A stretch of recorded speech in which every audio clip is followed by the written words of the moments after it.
What's up, Totem Pole Nation? Welcome back to Lambo and Matt's World of Sports. Today we are getting into our way too early SEC football predictions. We'll give our top 10s individually, and then we'll compare, contrast. I'm sure there will be some debate on where we put these teams respectively. Before we get into our way too early SEC rankings, make sure to go to totempolenation.com, get some gear, support the boys. Our socials are scrolling in the ticker if you want to hit us up about any ideas you have on what we should talk about next, or if you just wanted to drop a follow. Shout out to Sideline Sports Network. As always, make sure to like, comment, subscribe. Let's get into these SEC rankings right now.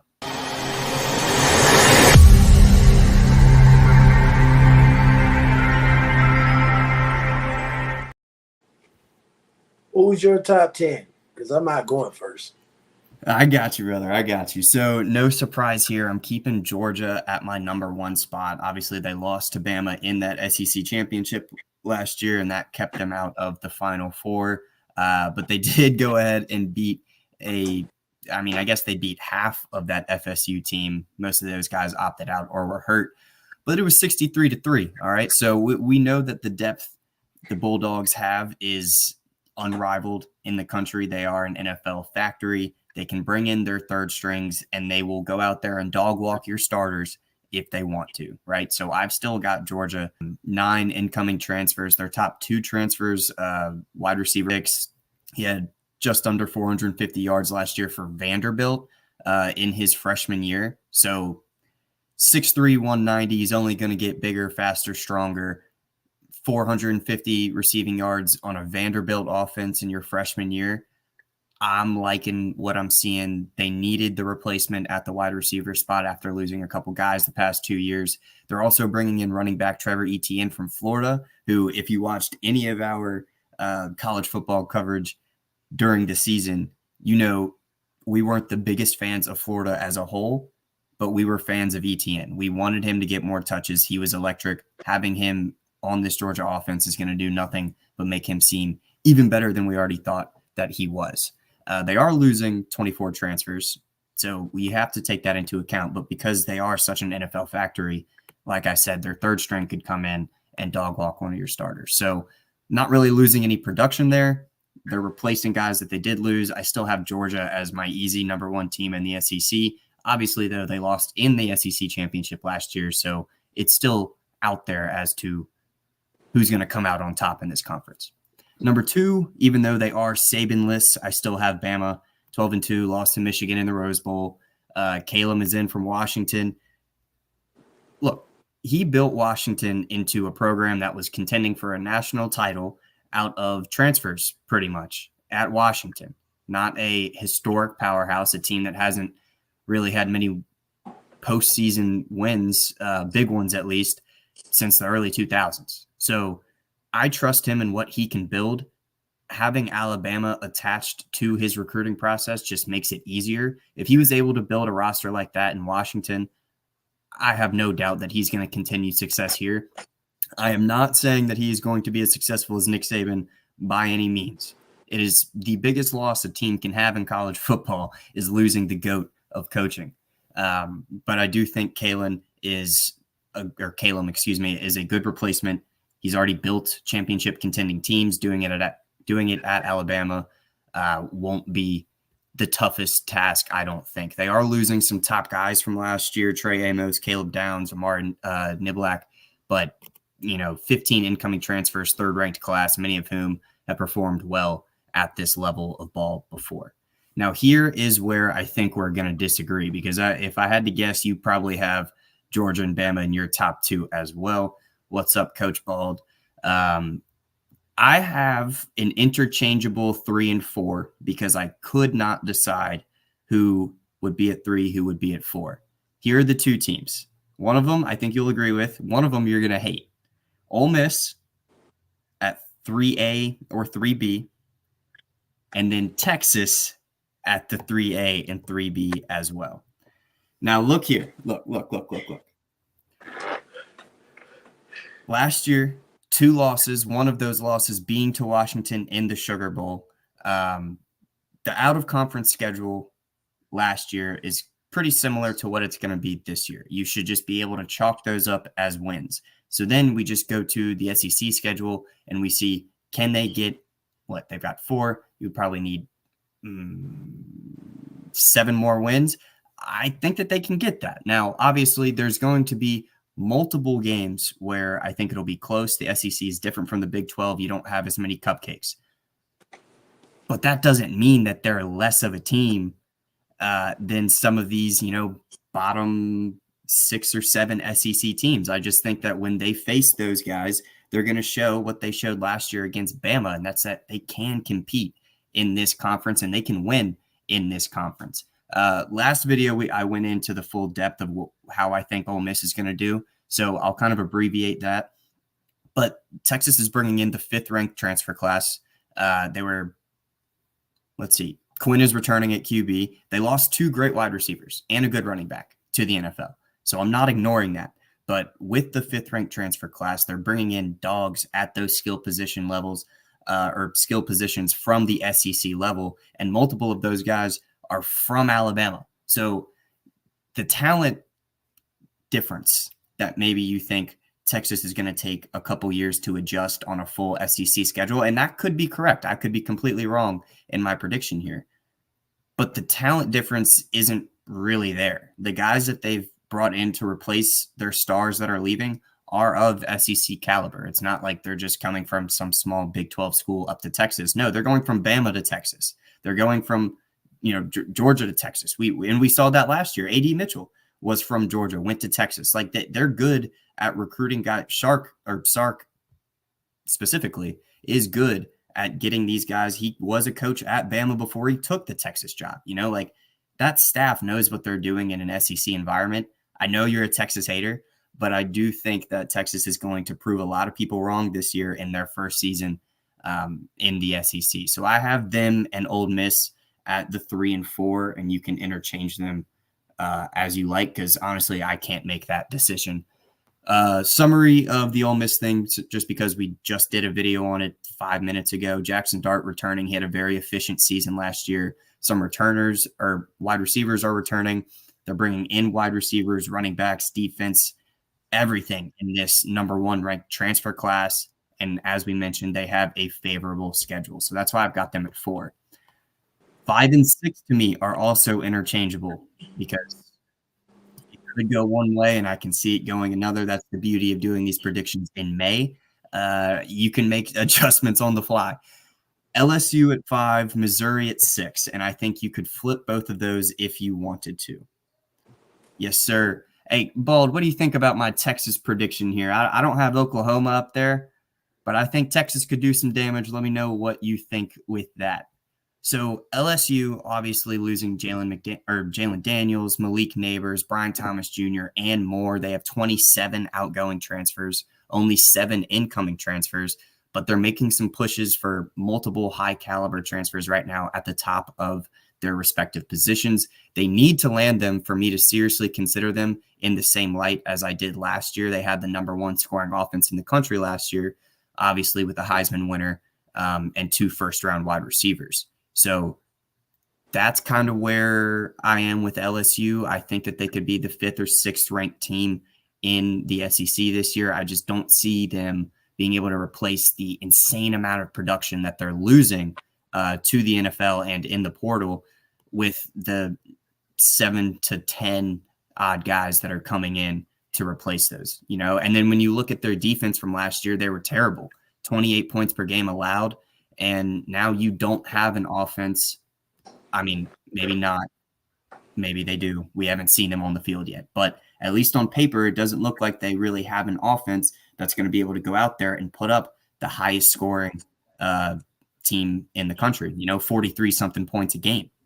I don't know if they're the exact same as that team last year, so that's kind of why I'm skeptical. Missouri at 6, they surprised both of us last year. I mean, they started the season with that game-winning kick, and then never stopped. They kept it rolling, 11-2 to finish the year.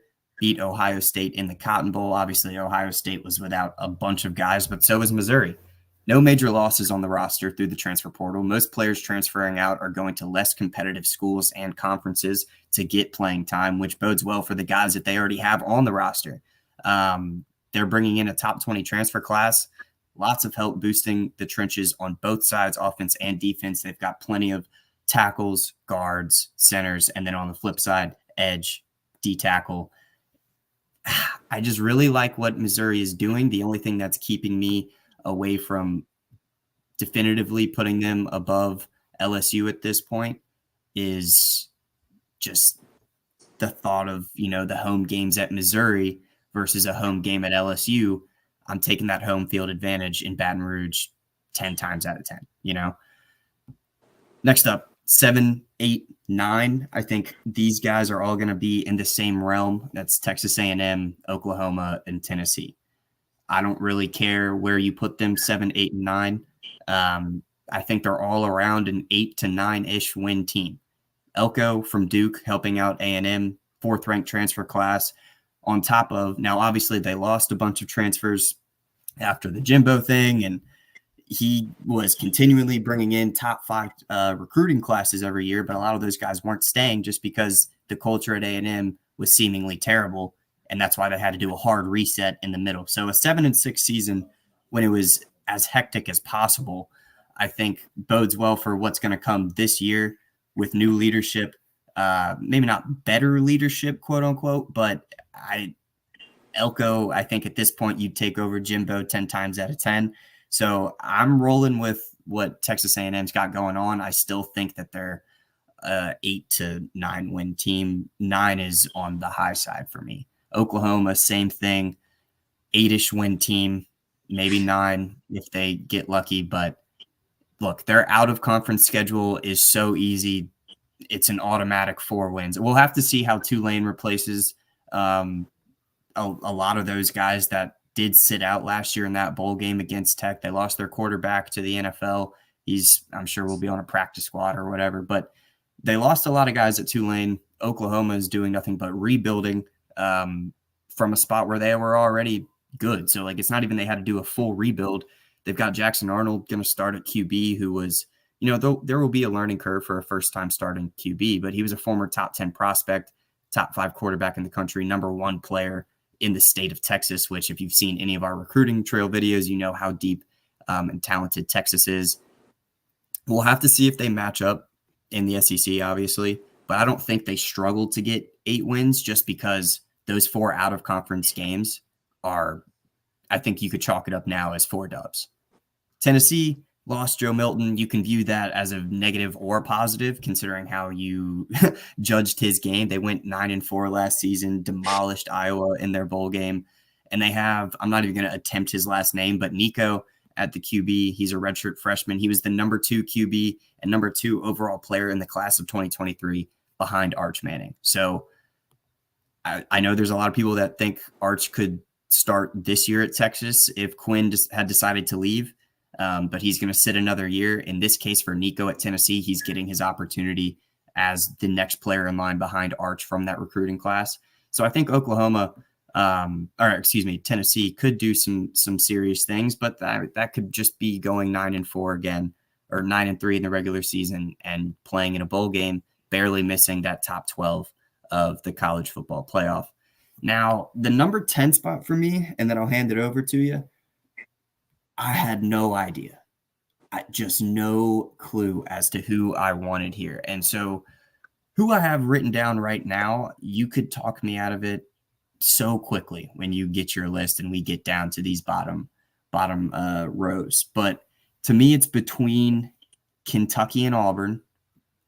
I think Kentucky is going to edge out Auburn for that 10th spot. Here's why. Bringing in the QB from Bama is huge. We've seen a lot of mediocre QB play in the past and pretty much forever when it comes to Kentucky football. I mean, for a period of time, their quarterbacks weren't even true quarterbacks. They were wide receivers and running backs that they would just run options out of the backfield the whole time and maybe throw the ball 10 times. Okay, so this is a whole new Kentucky style. I think we're going to actually see a passing game. You don't commit to Bama if you're not a potential NFL talent projection, right? Obviously, not everybody that gets offered by Georgia or Bama ends up going to the NFL, but they have the highest hit rate in college football. So, and Saban is the one that recruited him. So Saban saw something in this QB. He's had a long lineage of QBs that have done well at the college level. I've got to go with Kentucky solely because I think their quarterback position is going to be better than it is for Auburn. All right, but I think they're like a 7-win team. All right, so if you have common sense, not saying that you don't, but if the fans out there, if you have common sense, you're making your top 10. Your top 10 teams should not involve Vanderbilt, Arkansas, Mississippi State, South Carolina, and Kentucky. Those should not be your top 10 teams. They should not be in the top 10 at all. Number 10, Texas A&M sits at number 10. Here's why.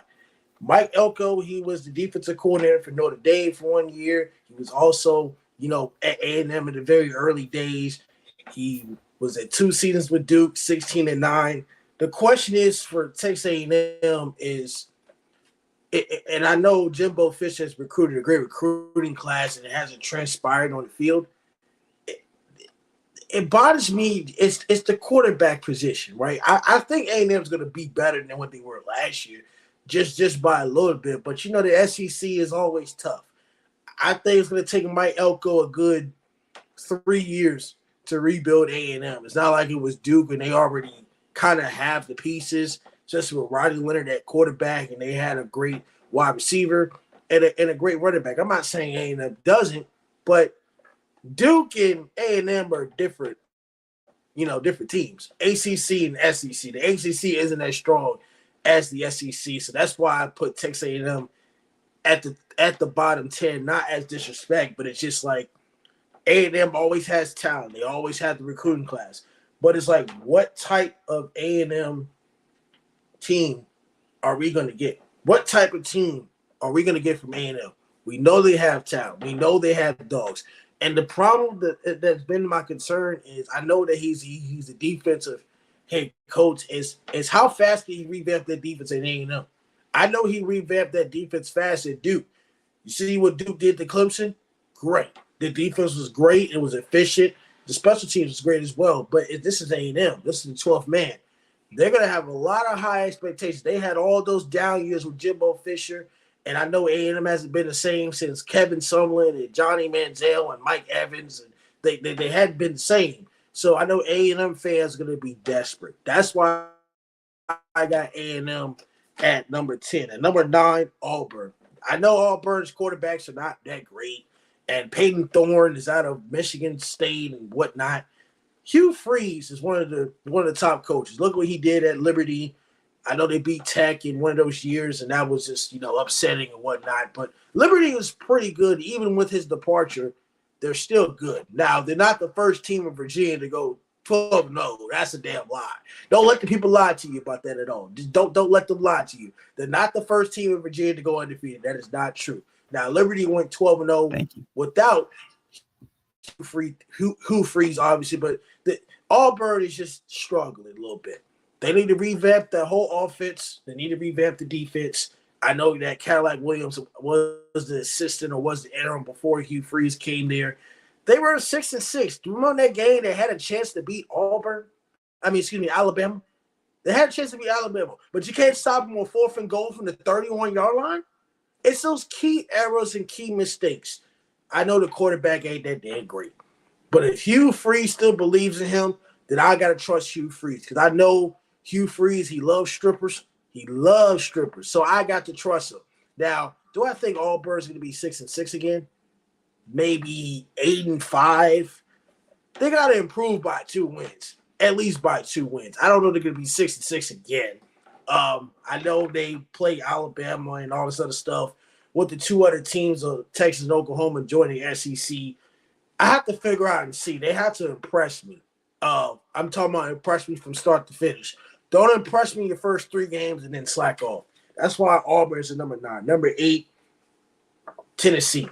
Josh Heupel is still a great coach. despite the struggles, and they lost Jalen Wright in wide receiver in the draft a couple years ago, and Tennessee didn't look that good, and Sarah Blake Cheek was hyping up Tennessee so damn bad that one, they lost to Alabama when I told you that Alabama was going to beat Tennessee. Number two, I told you Missouri was going to beat Tennessee, and you just had no faith, and Joe Milton wasn't all that. I tried to tell you Joe Milton wasn't all that. He's a sixth-round pick on my team in the Patriots, but I don't think he's going to beat out Drake May.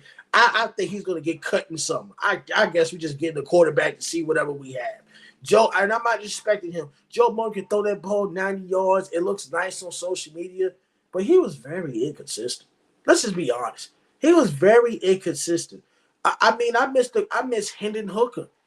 Hendon Hooker was great. I know that the injury really affected him, and they weren't the same team, but Hendon Hooker was a dog.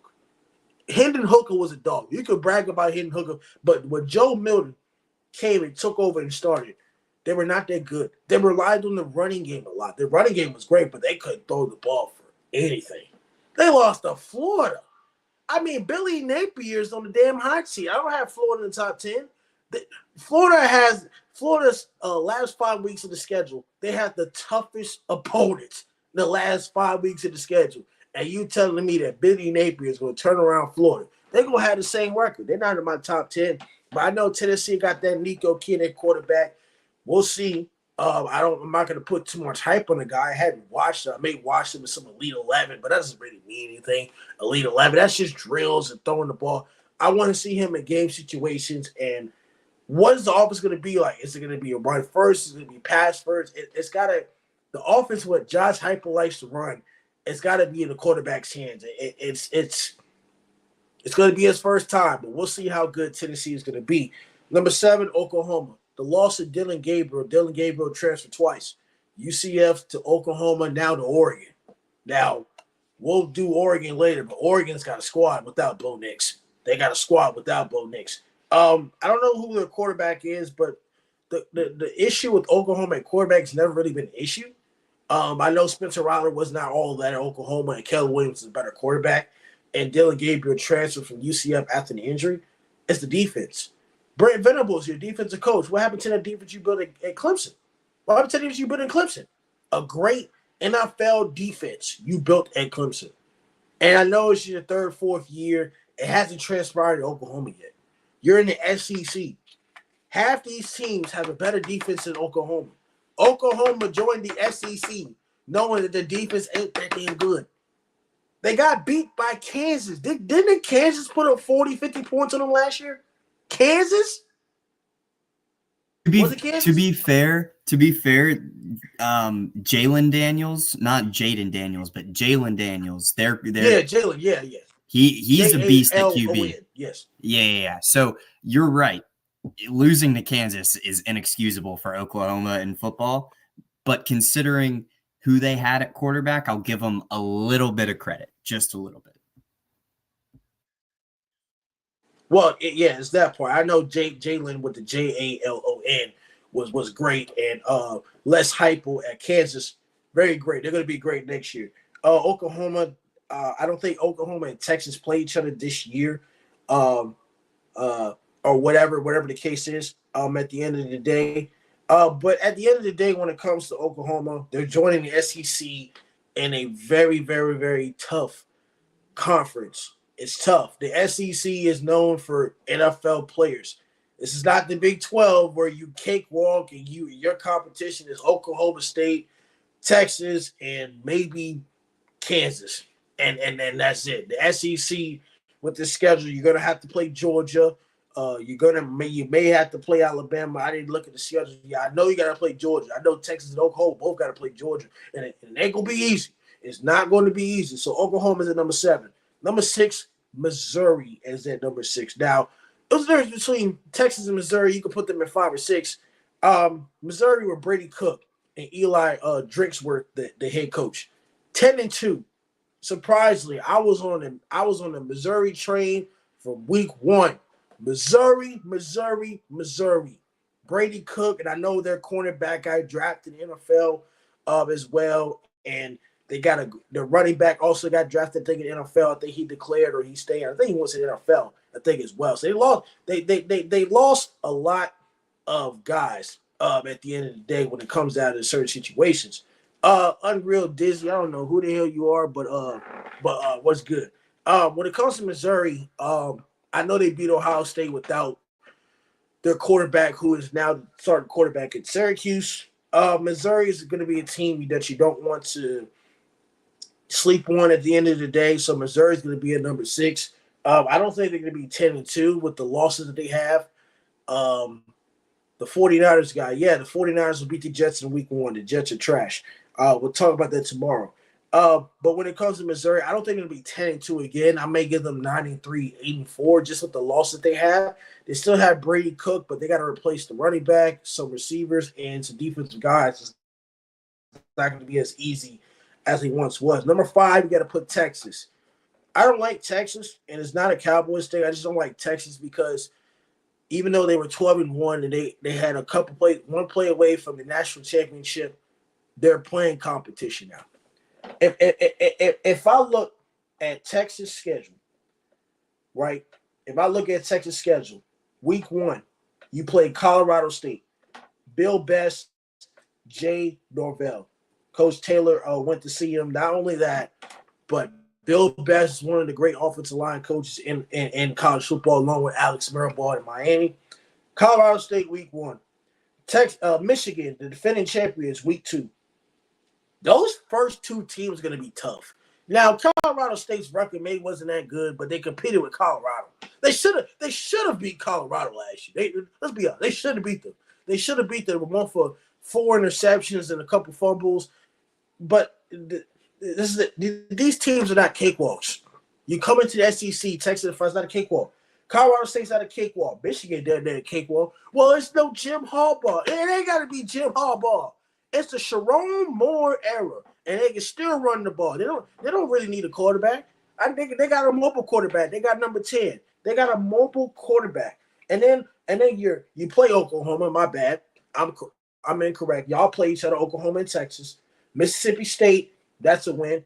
Georgia and Texas. Now, I don't know if it's going to be played at home at Texas or it's going to be played at a neutral field. That's not going to be easy. Then you play Florida. Now, Texas has way more talent than Florida, but what Matt said earlier about Ole Miss, this could be one of those games that they could slip up. We already know that Texas slipped up on Oklahoma last year, but this could be one of those games.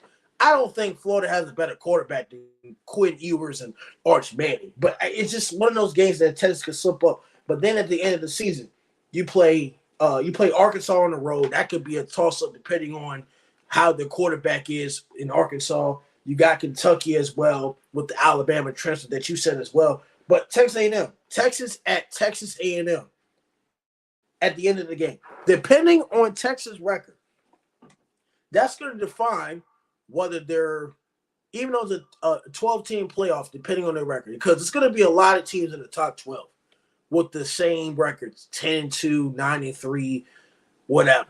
I don't think Texas is going to go undefeated in the SEC schedule. They're not going undefeated. They're going to lose to Georgia. This might depend on if they get knocked out the top 12. This is going to depend because it's going to be a lot of teams in the top 12. You're going to have some teams in the Big Ten, some teams in the SEC. You can't have 6 SEC teams in the top 12. So they're going to have to organize it. You're going to also have some other teams in the SEC, Pac-12, whatever. And I know it's the college football alignment has changed, but this Texas and Texas A&M game could define whether they're in the top 12 or out the top 12. And also with missing 2 wide receivers, I know they replace them, but it's not as easy. Xavier Worthy and Donnie Mitchell and the running back, I think Jonathan Brooks. That's not easy to replace. And let's be honest right here. The Texas defense kind of hid behind the shadows. They weren't as great. The offense was great behind it. The defense, a little bit of struggles. The defensive line was great. The secondary wasn't that great. But the defensive line, very good. Byron Murphy, they got to replace Byron Murphy. He went to the NFL, so go ahead. I agree with you with the secondary. They definitely could have performed better, but just statistically looking at the numbers, they had the second hardest, or strength of schedule last year was second.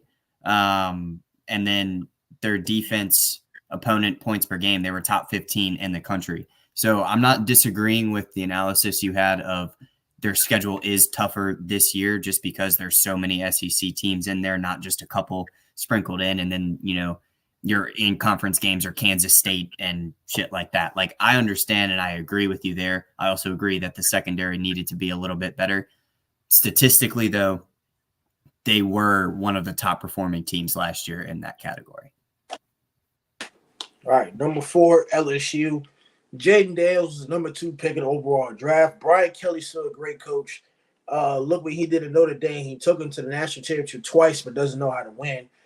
We thought it was going to be Brian Kelly versus Nick Saban in the future, but Nick Saban retired early. When it comes to LSU, I mean, LSU does have a chance to run the table to SEC, but it depends on the quarterback. And their defense last year was not good. LSU did just get a new defensive coordinator and a new offensive coordinator this year. So defensive-wise, they were not great. The first game of the year, they played USC. That's going to be very tough.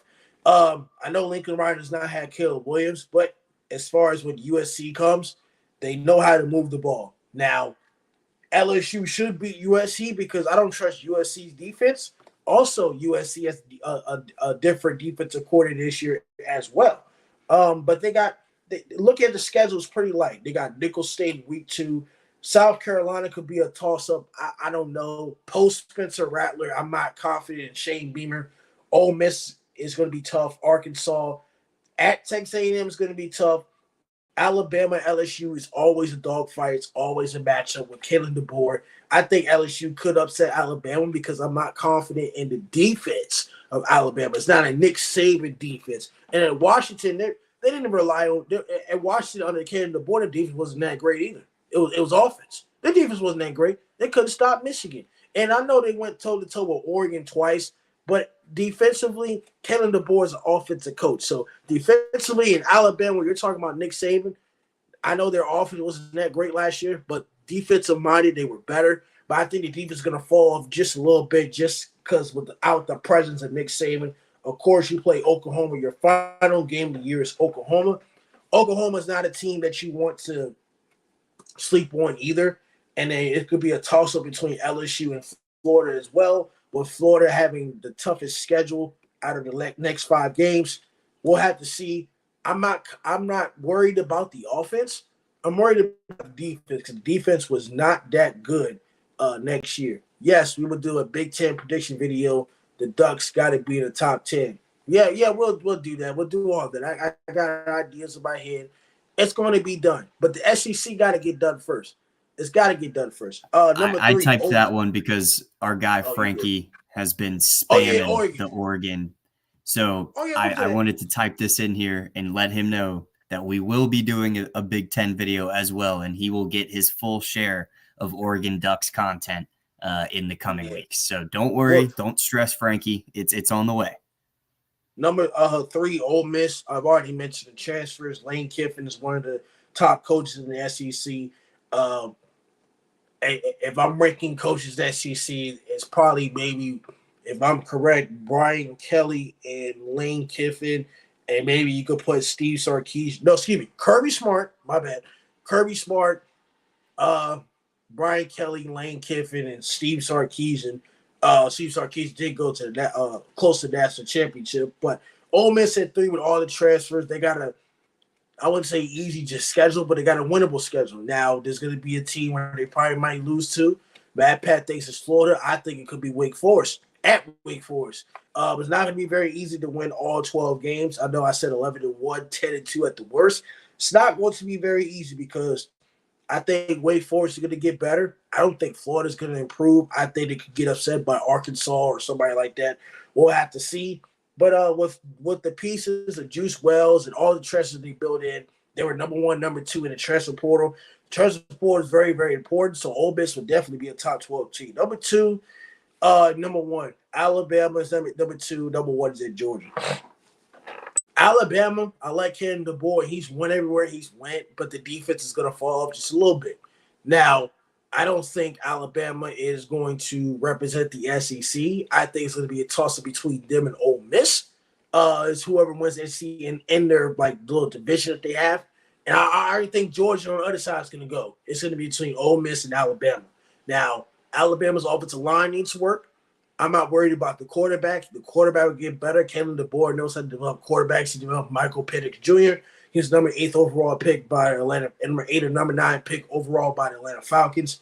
When it comes to Alabama, the loss of Nick Saban is going to be tough. The expectations are going to be highly weird, or not weird, but highly just unacceptable. Where you want the man to win 12 games straight. If he loses or Alabama goes 1-2, y'all gonna want the man's job. You want to call for his job. Alabama will be okay, but the number one team that I have is Georgia. Kirby Smart. He's one of the top highest paid college coaches of all time. He got an extension. He's going to make about $13 or $14 million per year. With the loss of Brock Bowers, he still has a second-year quarterback. They still lost a lot of other guys in the draft as well. You don't bet against Georgia. Don't bet against Georgia. Now I know they got that little soft schedule that they got. I understand it's weak. It isn't as good.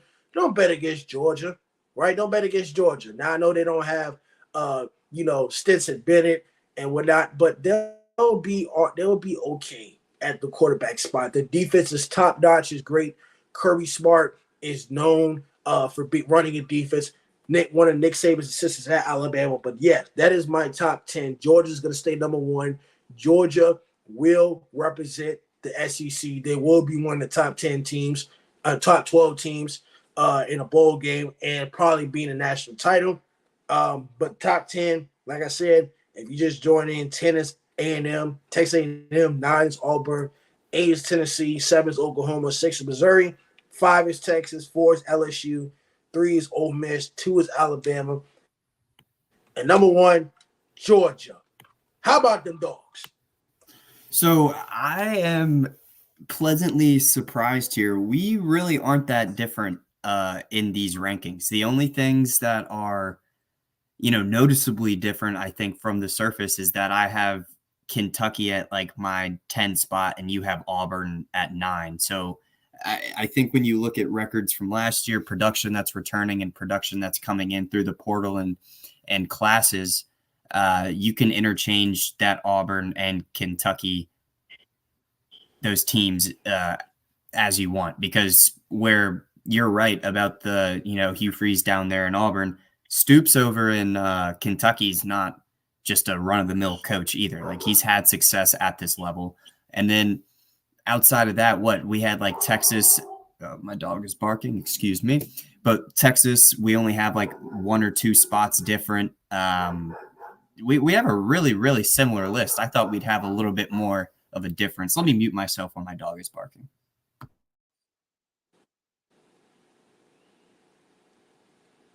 All right, she stopped as soon as I muted myself. Yeah, Jared, Brock Bowers is a very good tight end. They are bringing in a tight end from the MAC, who, when I made my video on the Georgia recruiting class and their transfer portal, I made a comment that he is going to be a utility tight end, not like a first option or anything like that. And I had plenty of Georgia fans in the comments telling me that I was sleeping on him. I don't know his name off the top of my head. I could pull it up, but not very important at this point in May. Just know they're bringing in a transfer tight end who I was sleeping on. Georgia fans are expecting a lot out of him, and that's not really a shock. But looking at our list here, I think we're pretty much aligned. The only real differences are Auburn and Kentucky are flipped. Yeah, it's a great list, but we'll do a Big Ten sometime this week and next week.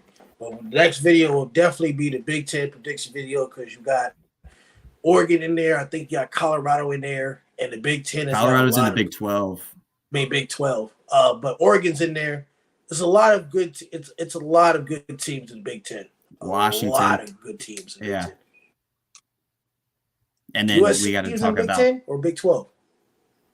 USC, I believe, is Big 10. Yes. So, I mean, look. Yeah, I heard. Lincoln I mean, it was like the really good teams. They're going to run through that offense. Yeah, the better teams of the Pac-12 went to the Big 10, and it looks like the kind of bottom half of those guys went to the Big 12 instead of the Big 10. So when we get into the Big 10 stuff, we'll have a bunch of new teams to talk about, same with the Big 12. And then we go to the ACC. I don't think any of the teams that are coming from the Pac-12 to the ACC are going to be in our top 10 predictions anyways. So can't promise much coverage for Stanford or Cal as of right now. But like Lambo mentioned, we've still got plenty of conferences to talk about: ACC, Big 10, Big 12. We've got some NFL stuff to talk about because the schedule comes out tomorrow. We've already got opening weekend, so lots of football content still coming, even though it is May. We've already had the rookies show up for the short little rookie mini camp. So exciting times for football. It's all speculatory. There's nothing set in stone. We actually have no idea what is going to happen this coming up season in the NFL or college football, but it's fun to speculate.